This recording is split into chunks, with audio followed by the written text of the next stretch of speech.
Clinton থেকে Biden, আহমেদাবাদে সবাইকে বোকা বানিয়েছেন পুতিন, এমন মন্তব্য করলেন যুক্তরাষ্ট্রের প্রেসিডেন্ট ডোনাল্ড ট্রাম্প। পুতিনকে কড়া বার্তা দিয়ে বলেন 50 দিনের মধ্যে যুদ্ধবিরতি কার্যকরে পদক্ষেপ না নিলে রাশিয়ার উপর সেকেন্ডারি শুল্ক আরোপ করা হবে।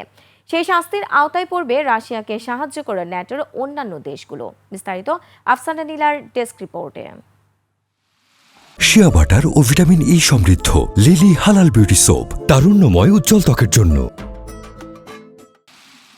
ইউক্রেন ইস্যুতে পুতিনের ওপর পেজরায় নাখোশ ডোনাল্ড ট্রাম্প। মস্কোর বিরুদ্ধে শতভাগ শুল্ক আরোপের হুমকি এবং কিয়েভের জন্য নতুন দফা অস্ত্র সহায়তার ঘোষণার পর এবার ট্রাম্প বললেন, যুক্তরাষ্ট্রের আগের প্রেসিডেন্টদের বোকা বানিয়ে আসছিলেন পুতিন। পশ্চিমাদের সামরিক জোট ন্যাটো প্রধান মার্ক রুটের সঙ্গে আলাপে এ মন্তব্য করেন তিনি। Bill Clinton, George Bush, Barack Obama, Joe Biden সবাইকেই বোকা বানালেও ট্রাম্পকে বোকা বানানো যায়নি বলে মন্তব্য তার। ইউক্রেন যুদ্ধ বন্ধে দ্রুত পদক্ষেপ না নিলে রাশিয়ার ওপর কঠোর শুল্ক আরোপের হুঁশিয়ারি দেন ট্রাম্প। বলেন, পুতিনের সঙ্গে বহুবার কথা হয়েছে, তারপরও ইউক্রেনে হামলা থামেনি। এমন হলে আলোচনার কোনো মানে নেই। এই পরিস্থিতিতে রাশিয়াকে 50 দিনের সময়সীমা দিয়েছেন ট্রাম্প।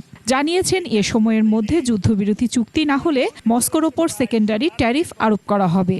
রাশিয়ার সঙ্গে যারা বাণিজ্য করবে তারাও এই শাস্তির আওতায় পড়বে।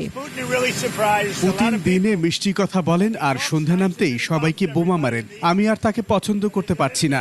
ইউক্রেনে এবার রাশিয়ার আগ্রাসন ঠেকাতে শুধু যুক্তরাষ্ট্র নয়, ন্যাটোকেও অর্থনৈতিক ও সামরিকভাবে সক্রিয় হতে হবে। ইউক্রেনে অস্ত্র সরবরাহ করবে যুক্তরাষ্ট্র, যার ব্যয়ভার বহন করবে ন্যাটো।